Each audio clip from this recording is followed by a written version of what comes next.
Have you ever wondered what life looks like when your professional football career ends early, or what the role of a salesperson is really like? If so, you're in the right place.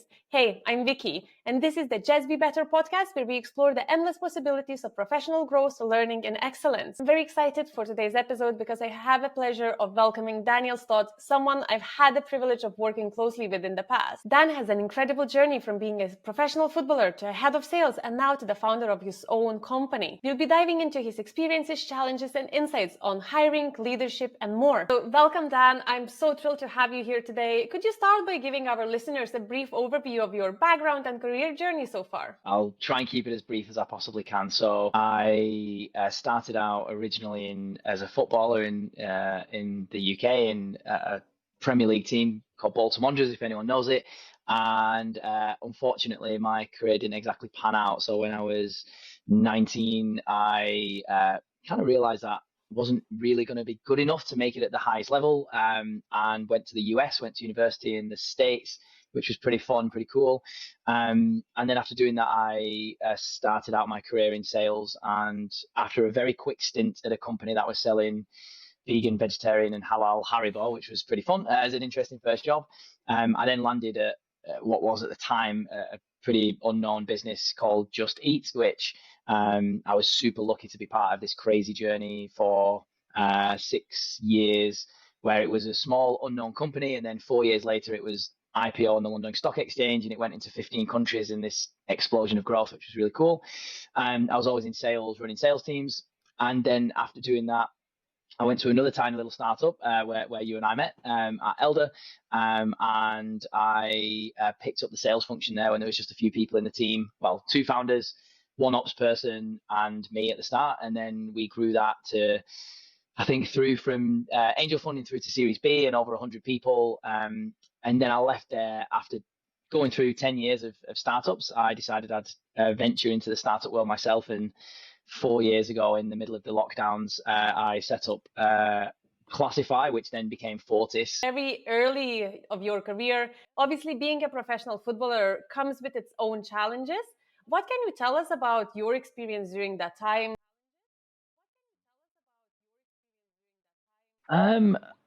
It's a funny one because, a lot of young people, men and women, dream of being sports stars, whatever sport that is. And football is the most popular sport in the UK. And ever since being able to speak, my first word was ball, and all throughout school, all I ever did was kick a ball around and want to play football. So there wasn't anything else that I ever wanted to do. So it wasn't like I had multiple options. I was just, I'm going to be a football player, and that's all I'm going to do. And then when you actually go through, I had this, I guess you could call it luck, or just had this spell where I was the best player in the team, and then I was the captain, and then I made it professional, and everything was like work. I played for England. Everything worked pretty much until I was 17. And then when I was 17 and I'd turned professional, things weren't easy anymore. And then a couple of years later, I got let go or released or sold when I was 19. And that was the first time in 19 years where I'd been sort of rejected or had failed at something that I loved. And that's probably the hardest thing for most young football players, because it's such a tiny, it's like 0.000% who make it onto the big stage.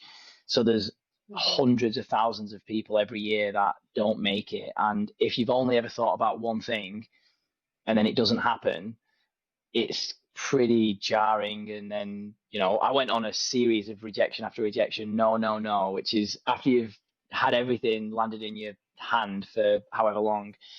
It's pretty brutal. So it's amazing, and it's so good to do something you love, but it is ruthless. No one cares about personal relationships, friendships, or anything. It's like, if you're not good enough, goodbye. So it's pretty ruthless. During your time and from your personal experience, what are the key personality traits outside of obviously physical preparation that makes a professional footballer great? What made you that captain? What made you to stand out? It's funny because obviously I know you've helped with lots of hiring in the past, and one of the things that I often find I really like in somebody's sort of CV or their background is when they've played sports in their past. And usually playing sports means that you've had to be competitive because that's the nature of sports. You've very likely worked in a team, and there's usually like a team ethos. So sports comes teamwork, being competitive, and also more often than not taking rejection. And if you're building a career in sales, like I did afterwards, that resilience and that sort of ability to be part of a team and that competitive nature, those things together, that's what helped me in my career as a football player. But they were all of the things that were really transferable when I left football and went into like an actual job. I still remember the very first time you told me, you actually asked me if the person ever played any sports, and I looked at you like you're crazy. I was like, why are you asking me these questions? I obviously was still in early days of my career, and I think most of the people we hired later in your team played some sort of sport. I mean, it's something that I've always tried to do, and you'll have seen me, attempt it at Elder when we worked together, and I've done it wherever I've been. But I really love building teams. I really, really do like it, and you can't build a team without people that are good team players. And if you're selfish and you're rude or you're arrogant or you're any of those things, very difficult to make it in a team sport or in it really is. I mean, there's only so many Cristiano Ronaldos that are allowed. You have to be supremely talented if you're going to have that type of personality, whereas most people are much better playing with teams. I think the only annoying thing about that when we used to have company offsites or sports day, then you have the whole sales team ready to fight for their life, and you're like, we kind of just want to have a drink here.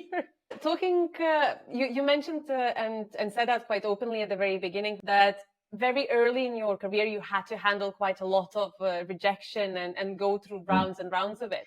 How did you handle that? I didn't deal with it particularly well, to be honest. At the beginning, if I look back, and I'm very honest with myself, when I was told that I wasn't going to be made professional at 19, the manager sat me down, and the reason he gave me was that I wasn't tall enough for his defense, which was his, like he wanted big, tall defenders, and and there's not really anything you can do with that. It's not like you can go away and work on it. That is literally just he wanted giant defenders, and I'm not a giant, so that was particularly hard to take because there's literally nothing I could do about it. And then what I did was I sort of reacted badly, and it was like the world is against me, woe is me. This, and I had that sort of mindset, and I took that mindset with me to the places that I went to trial for a new contract in different places. And my attitude was very much a case of this is not my fault. I'm a victim here, and I had a victim mentality, and I learned very quickly that having a victim mentality just doesn't work, especially in sports. And it wasn't until I went to university and I actually got a really good manager, a guy called Lev, when I was in San Diego. He helped me understand that actually I was angry at myself, that the anger wasn't at the situation. I was really angry at myself that I hadn't done enough and I hadn't worked hard enough. And I came to this realization probably when I was about 20 that the reason I didn't make it as a professional football player wasn't because I wasn't tall enough. It was because I wasn't good enough. And I wasn't good enough because I didn't put the work in.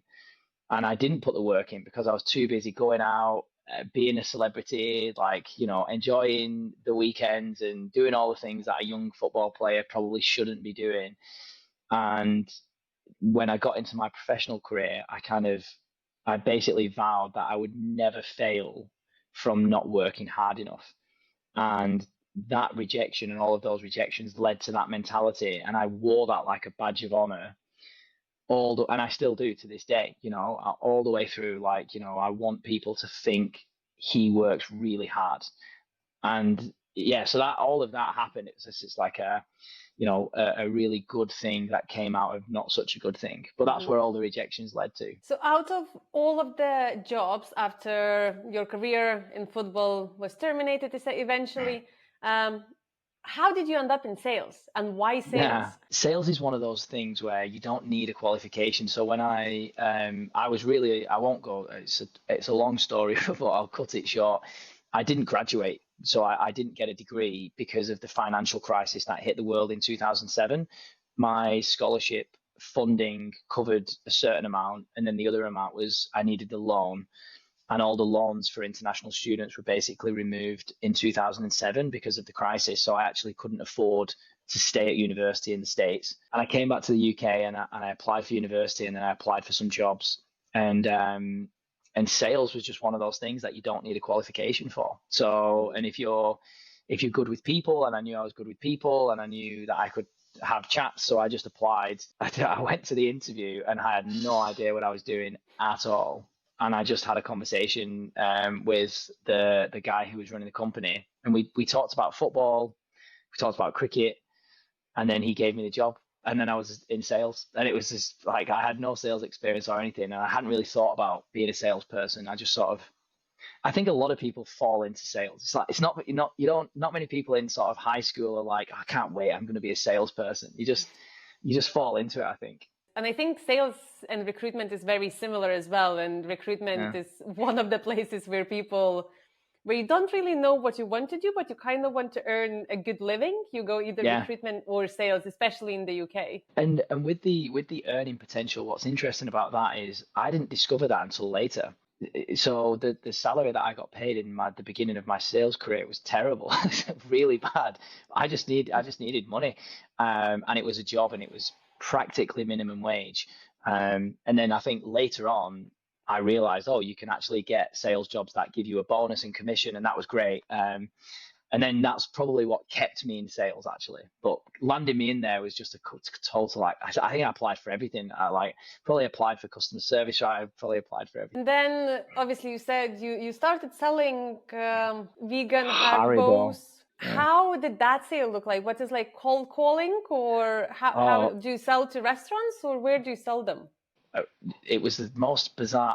I don't know how I ended up in this situation, but it was a company. There was two owners, and they were husband and wife, and they were Orthodox Jewish. But they sold sweets into Muslim areas for halal. Halal was the biggest seller. So you have Jewish owners who are kosher, and they're selling into the Muslim market.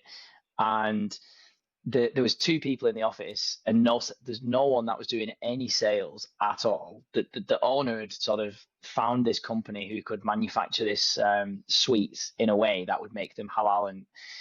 And when I arrived there, they got me a Ford Fiesta from rental car, and they just packed my car with boxes of sweets, and just hit the road. So It's like I the just, cookie. What is it called? The girls who sell cookies at the door yeah, in the US.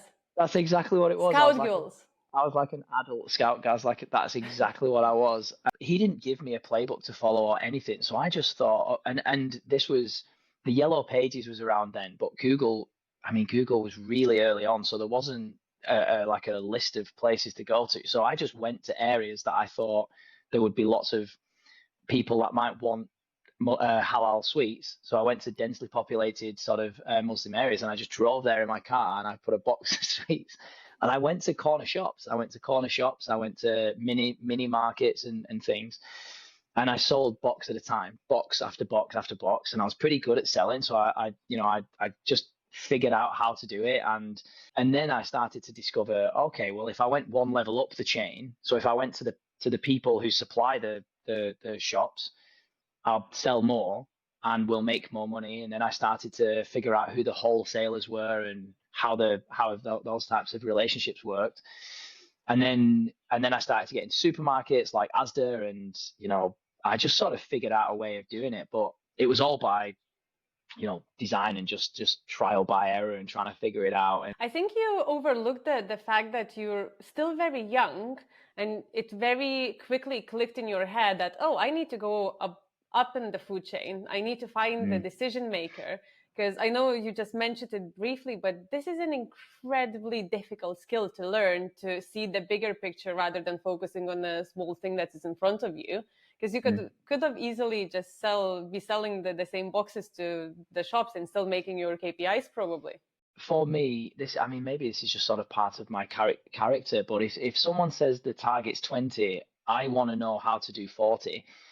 And I knew I only had so many hours in a day, and I was calculating the hours in a day and how many boxes of sweets that I had. And I just thought, well, you know, I think I can shift more than this if I do this a different way. Um, and they were, as strange as it is, they were actually easier to sell to because, the conversations were much more professional. The guys who were in the the news agents, they were hilarious. They were really, really good people, but yeah, they were a lot more difficult to deal with. Let's just say, there was a guy once who like told me that his 12-year-old son was in charge, and he just sat at the side, and this 12-year-old kid, this thing was like negotiating with me. I thought, I don't know what I'm doing here, but I'm like haggling with a 12-year-old kid. At the same, selling sweets to 12-year-old might be a very Yeah, beneficial yeah. deal to you. Yeah, yeah, or a danger. I used to say all the time, I'd be like, need to make sure that I'm never sort of like parked near a school or something with like a box, like a car full of sweets. It's like random guy that doesn't have a child is like near a school with a load of sweets. I never do. Not to keep you too long on very early career, because we have a lot Mm. of exciting topics to cover. Moving into a startup world, how did you end up leaving the sales job and actually ended up in a startup world? In total transparency, I sort of went through a phase where I I was wanting to do something else. I was a bit the company. I don't know. I can't. Maybe I just felt like it wasn't moving as I wanted. It was really underpaid, to be honest. I was paid minimum wage, and I just needed something that paid more. And I went for some interviews, and I've told this story before, but I had two interviews on the same day. One of them was selling straighteners, like hair dryers and straighteners on the streets of Manchester. And that was a job. I went to this job interview and it was street sales. And then I went for my interview with Just Eat. And I went with a broken leg. I went on crutches and I turned up and I didn't prepare for this. I'm really sorry. You would hate me given you're in recruitment and HR, Vicky, but I didn't prepare for the interview. I didn't know who the company were. I did all the wrong things going into it. And then I turned up there and me and the guy who was hiring just got along like a house on fire. I sold him some sweets. He did like a classic Jordan Belfort, sell me something. And I pulled a bag of the Haribo sweets out of my bag and I sold him some sweets and he bought 3 packets. And then he gave me the job literally like there and then they gave me the job, which was pretty cool. And then I got home, I told my dad, I'm starting this job at Just Eat. And he was like, who? And and then we had to find out afterwards, who is this company? What am I actually selling? When you arrived on the first day, you already knew, so that's at least that. Yeah, no, I did. No, there's probably going to have been multiple amazing opportunities and projects that you worked on. If you had to think of one, the most memorable thing from the whole 6 years in there, what would that be? So Just Eat did this incredible thing where they recruited from within quite a lot. And I remember when I was an area sales manager and I was doing pretty well. They had this opportunity because they'd just acquired a company in Brazil and they wanted somebody to go and sort of help rebuild this Brazilian sales team. They'd acquired 20 salespeople from this company that they'd bought. 2013 it was. And so I would have been 26, yeah. So I was still quite early on. I was managing a team of people, but they created an internal recruitment process, and it was a 3-month, I guess, contract, I suppose, like an internal opportunity.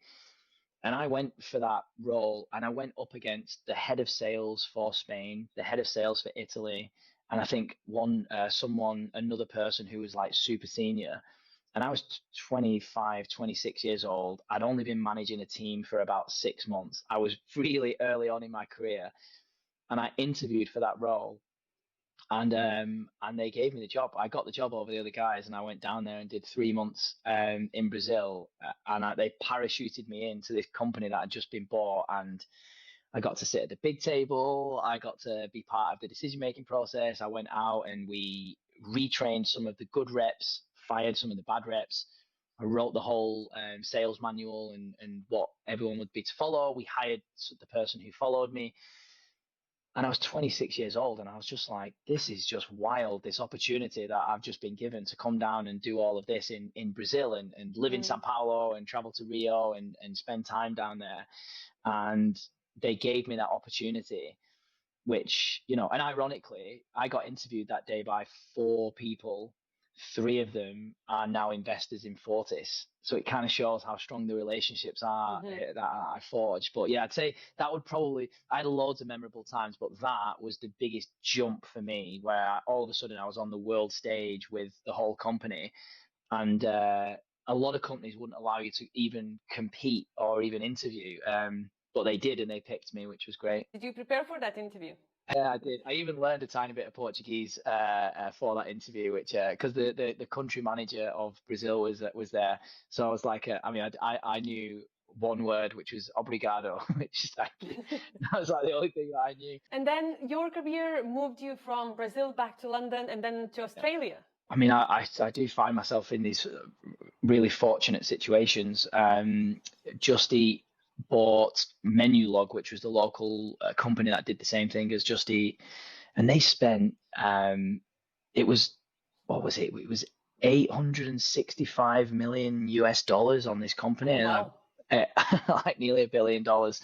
So it's a big deal. And at the time, my role in the company was so I was the international sales capability manager. So I would sort of liaise with all of the heads of sales in all 15 countries and just support them in how they were running their sales teams and share best practices across the different countries. And I would travel the world, and I really enjoyed that role. And when they did this in Australia, again, they had a huge sales, a huge acquisition. And then they parachuted me in, and the COO, Adrian, at the time said, Dan, I need you to write me a review of the sales function. Just go over there, spend a month there, and let me know. So I went there, and bear in mind, the company had spent nearly $1 billion on this company. And I arrived there expecting what was in other countries. These massive, big sales organizations, really robust, lots of protocols, lots of, systems and CRMs and all of that stuff.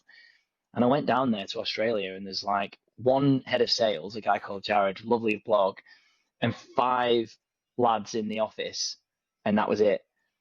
And none of them had ever stepped foot in a restaurant. So none of them knew, so it was basically just a very small telesales team that had built a company that was just bought for nearly $1 billion. I arrived there, and I went back to, and Deliveroo, which was obviously a global competitor, had just landed in Melbourne.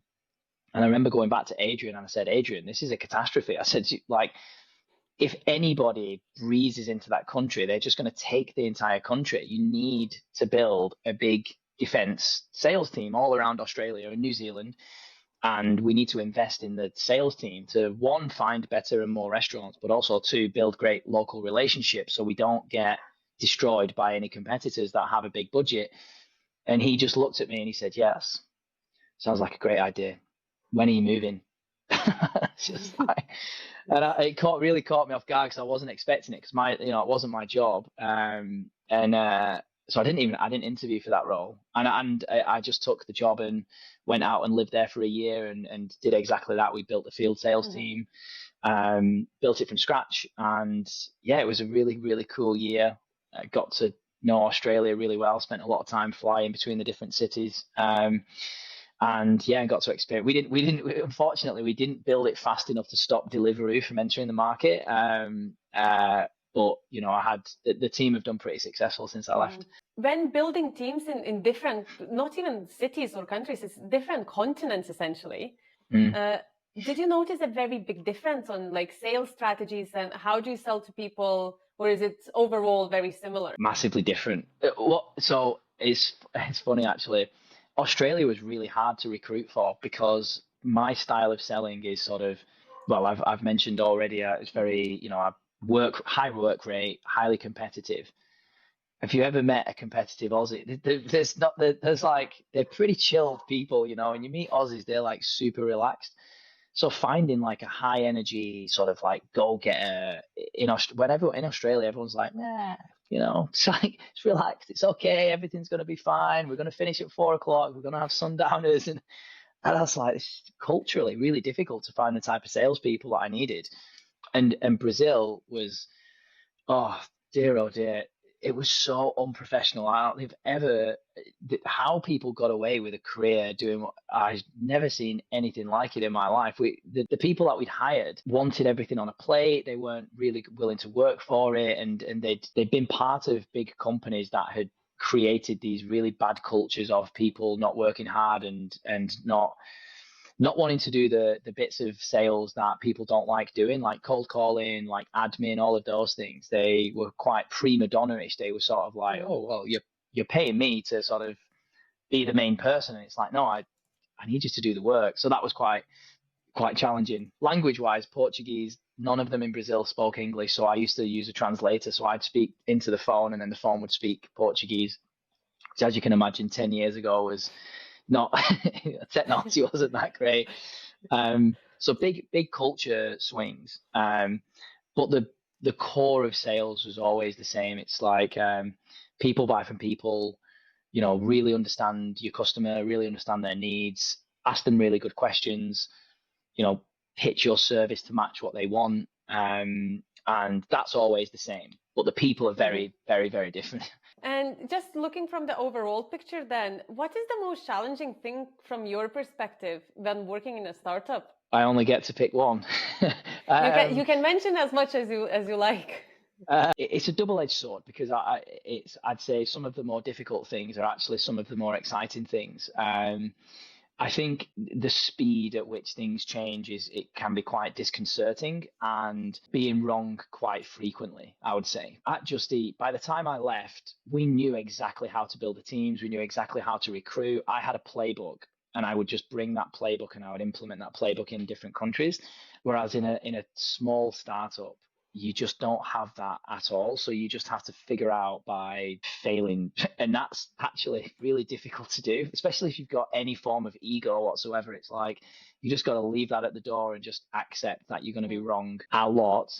And you're going to have to make really, really quick decisions and move around. And for a lot of people, that lack of structure, moving really fast, it's quite it's challenging. Well, you'll know from being it's like it's hard that actually it's really tough, I think. And I think idea of a startup in general is very appealing, especially when you look from a cultural perspective and how it's advertised is so cool and so exciting. But then when you bring, I know we tried a couple of times on a couple of projects that we worked to bring someone from a very corporate environment into a startup.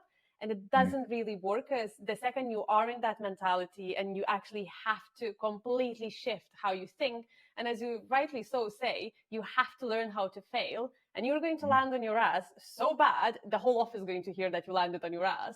But then you have to pick up and pretend that nothing happened. Yeah, you're spot on. And that transition, I actually don't. I'm not saying that it's impossible because but I haven't seen that done particularly well. And there's one thing that in startups, it's very, very difficult if you don't want to get your hands dirty. So especially for more senior roles, until a company's got maybe like 100 people or more, maybe you're gonna have to get stuck right in. And if you've spent 10 years managing huge teams of people and not really speaking to customers and being quite far away from the action, it is so difficult to then be on the front line in the trenches with your team, like figuring out things, drinking from the fire hose. It's a really different environment. It can definitely it can be done. But there's a huge adjustment period, I think, for a lot of people when they make that change. I think one of the biggest ones is that when you start, like even from my career, Then I joined Telder. I technically was hired as a recruiter. On my first day, I've been told I'm handling HR, where I never even read the HR document. I signed all of my contracts without reading it. And then, like, you have to learn while you're doing it. And I still remember I was sitting in a meeting with our COO at that time. And it was you in a meeting, our CTO and a COO, and you asked me to do something. And I was like, oh, are you okay doing that? And I was nodding while at the same time Googling what on earth I just agreed to. Because I was like, out of 5 words in that sentence, I probably didn't hear 4 of them. So, but yeah, I'll do it. And let's see what that means.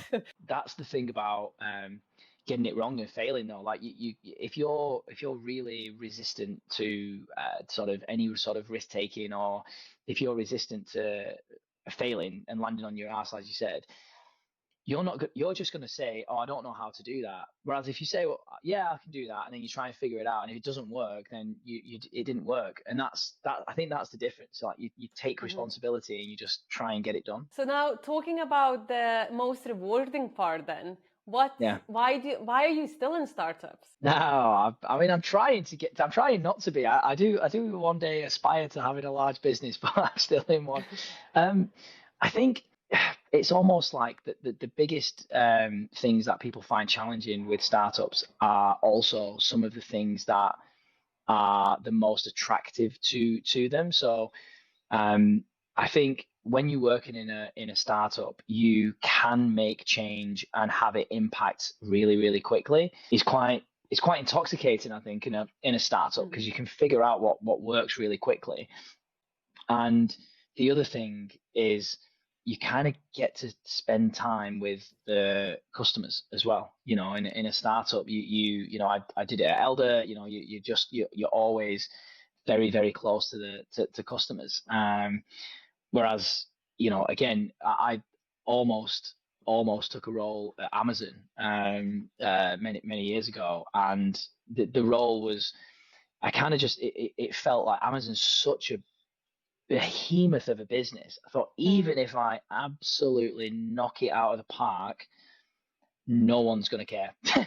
It's like that was the reality, and that's just because they're such a successful business. And like being in a startup also allows you to be a bit of a big fish in a small pond. If you really want to make an impact, if you really want to make a difference, if you really want to showcase your skills, it's a great place to be, because you can be front and center, and you can, as I did at Just Eat, rise through the ranks stupidly fast. There's no way I should have been given a management role after 9 months in the job, and even less so going and running that Brazilian project after 2 years at probably very unlikely to happen in a huge it can, but a lot less likely, I think. Now, when you have your own business, so tell us briefly what Fortis is before I have about 20 questions about it.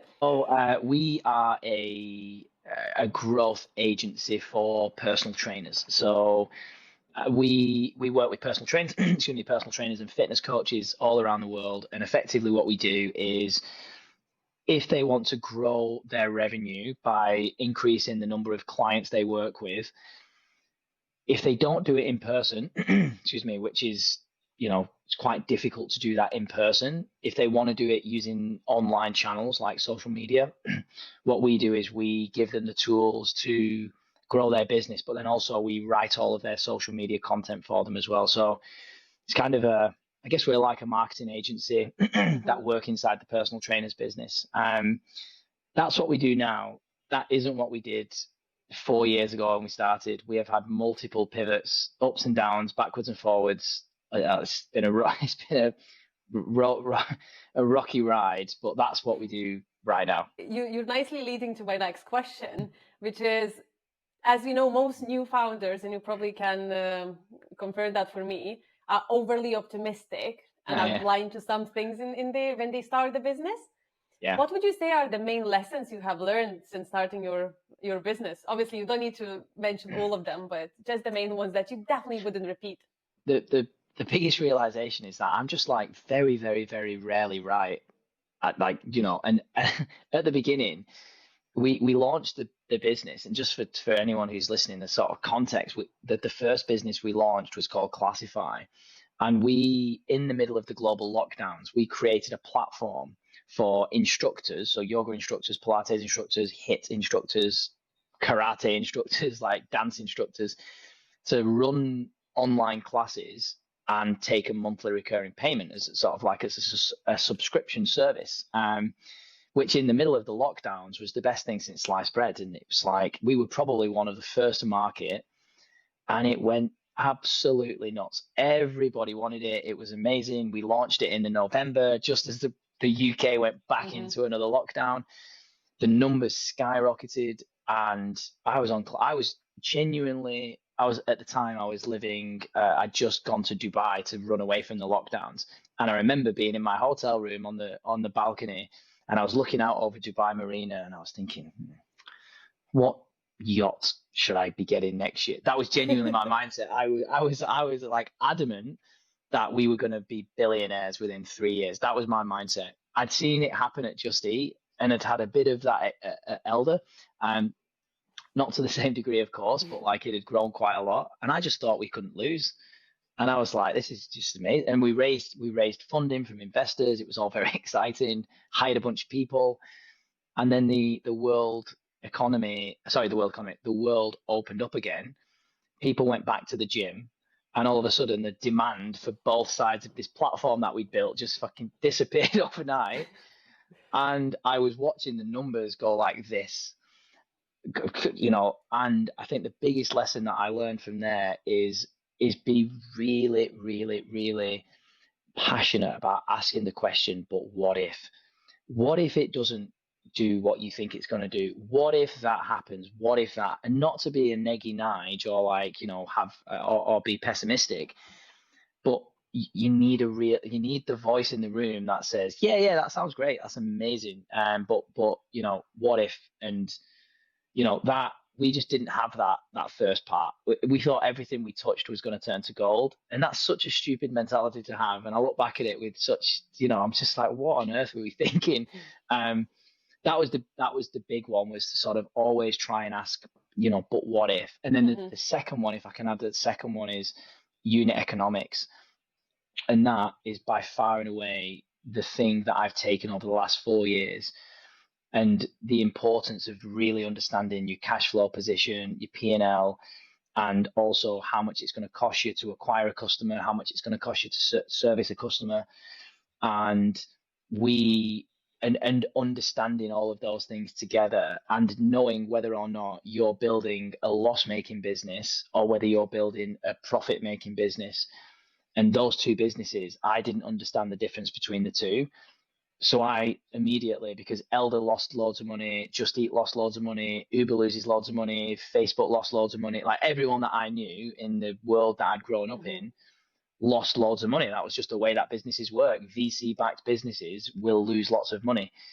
And we basically started building the business, the same mentality.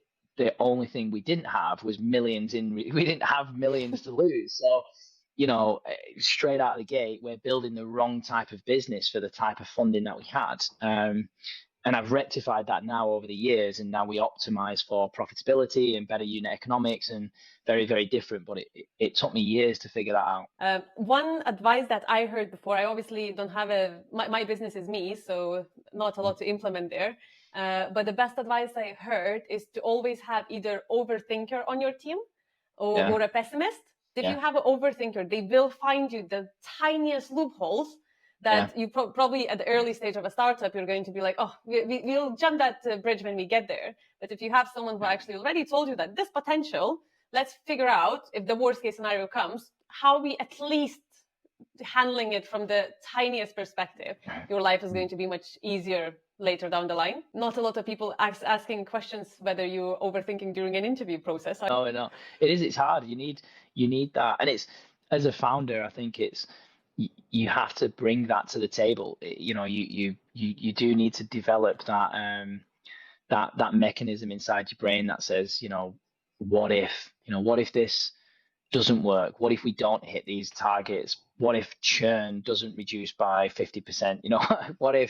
What if this paid ad channel doesn't work? And you have to do that. But it's hard, especially if you're a natural optimist. Which you obviously are. As we can see, you didn't stop smiling the whole hour. So But Yeah. as I remember, you always were one of the smiliest people in the company that we worked. I've gone through phases of having a bit of a rough time, especially over the last 4 years, with building a business where it's not been where it has been tough. But I'm always just an advocate of just having a smile. And whenever I talk, when it's like Mm. talking to customers, talking to the team, I want to motivate. I want to bring people up. I think it's like an important thing. And the other side to being quite positive and optimistic, and is when someone lets you down, you get the opportunity to flip it around, and you don't have a happy face, and you say things like, "I'm really disappointed."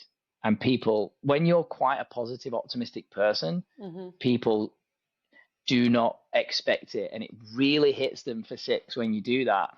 It's a bit of a managerial superpower, I think, if you've got the ability to do that, and then all of a sudden drop it a notch and go to there. People, it can have a good impact on the right type of a team member, of course. I definitely can attest. Hearing you say I'm disappointed with the pipeline was like getting a knife through my chest, like the hardest thing you can hear, especially on a Monday morning. But it definitely made me work better. Uh, So I can't really complain. Talking about hiring, I always remember you as one of the hardest people to please when it comes to hiring. But at the same time, the majority of your team did really well on most of the KPIs, on everything, and stayed within the business for quite a long time. yeah. When it comes to hiring, what is your secret recipe? Oh, it's like the $1 million question, isn't it? And honestly, I've got it. I've probably got it wrong just as many times as I've got it right. Over if I look over my whole career, rather than saying what to do right, I think it's actually easier to say what not to do, because actually that ends up in the same place. And whenever I look back and I think, where have I got this wrong? I have been rushed. So, rushing to hire somebody, filling a gap that's very important to fill, not having enough candidates or people, and you sort of you feel like you need to make a rushed decision without very much to choose from. If I look back, that has often led to making incorrect hires. And then probably the other thing is, when we was working at Elders, I guess quite fortunate that very early on I set my stall out with my team, and I knew what each role was going to do. So when I Mhm. was hiring, I knew what type of person and what type of skill set that I wanted to hire for. When being at Fortis, roles have been so fluid and responsibilities have changed so much that the type of person you need and the skills you need haven't been consistent for each individual role. And what that's meant is that it's actually quite challenging to continually find the right people. So you actually make a lot more mistakes. So if for anyone who's building a team, if you can have a role that doesn't have huge amounts of change and you can be consistent, you can start to learn how to hire the right people. That would definitely, so I'd say those two things, not feeling like you're rushed. And then if I can say on the positive side, Mhm. I used to always, a very good mentor of mine, a guy called Clive, when I first started my managerial role at Just Eat, and I was 23 years old, and I was managing a team of 15 people. And I remember him saying to me, he said, "You need to do the passenger seat test. You need to think, would I spend 8 hours in a car as a passenger with this person?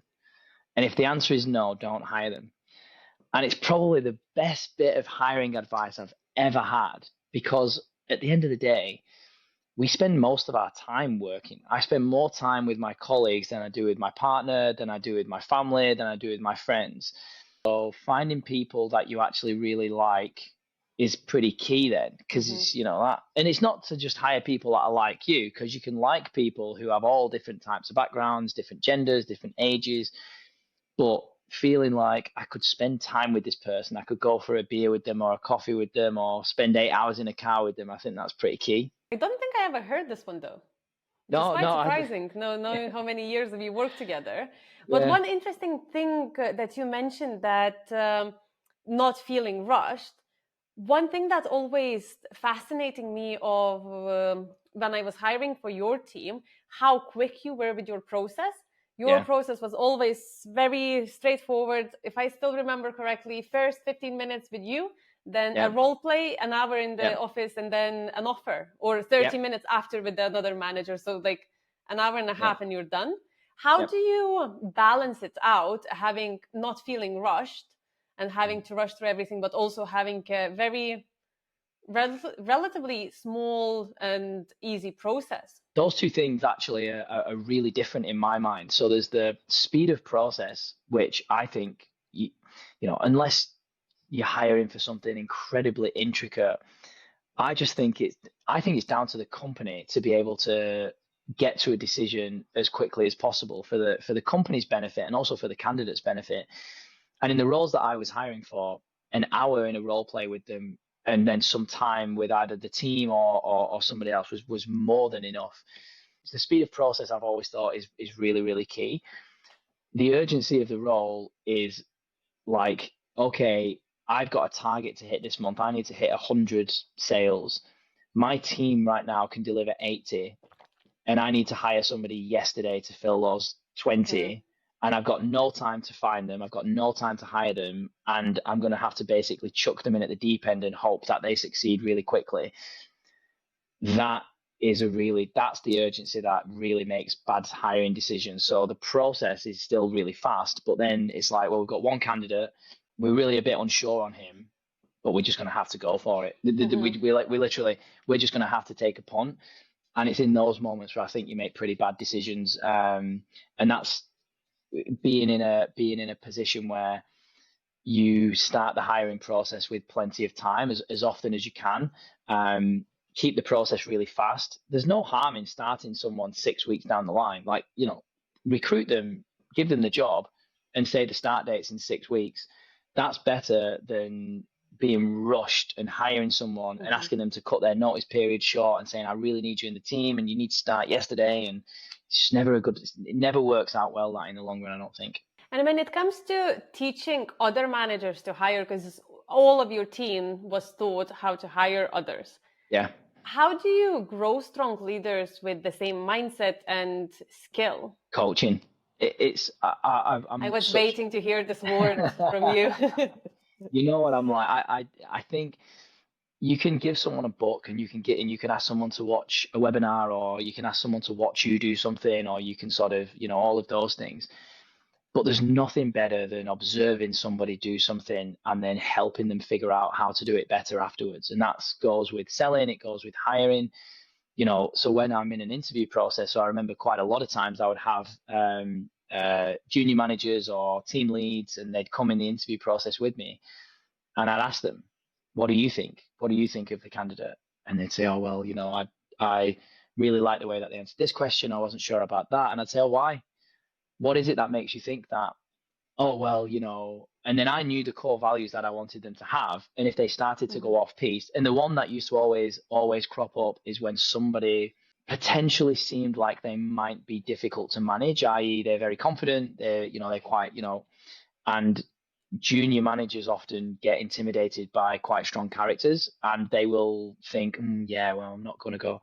And that was the one thing I would always nip in the bud, and I would say, don't just hire people that are doormats and like people that are really, really easy and that you can just tell to do what you do. You need a team that challenges you just as much as you challenge them. But the only way you get that is by watching them and coaching them, I think, in the moment. I know how highly you always thought of mentorship and coaching programs. Mm. You mentioned Clive earlier. Have you Yes. had any other mentors in your career who significantly influenced you, and how did that impact you? Yeah, I definitely have. So I actually met with one yesterday. So Terry, who has been my mentor slash business coach since we started Fortis. He originally he ran a sales training course in 2010 at Just Eat, and I remember thinking, this guy's brilliant. And we became really, really good friends. He and I always looked up to him, and he always gave me incredibly good advice. And then when I started Fortis, I reached out. One of the things about starting a business, especially if you're raising funding, is that one of the things that people say to you is, don't ask for money, ask for help.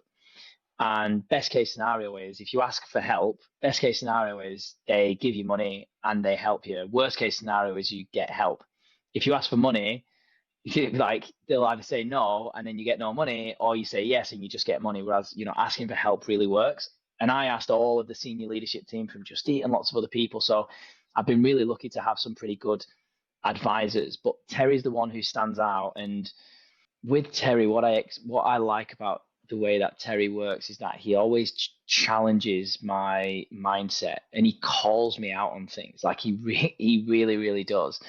And he did it yesterday. He was great. It was brilliant. It's really sort of helped me consolidate what it is that I want to do with Fortis. And he did it by just being casually Terry.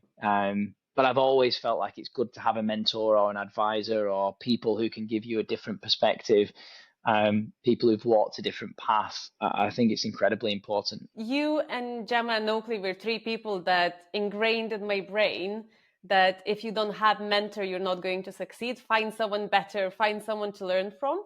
And I'm forever thankful for that. And I think my next question is that I was about to answer your next question. What advice would you give to younger self or people who want to get in your position? I mean, the classic, just do it. Everybody's winging it. I know this is a really common thing, but realistically, everybody's winging it to some extent. And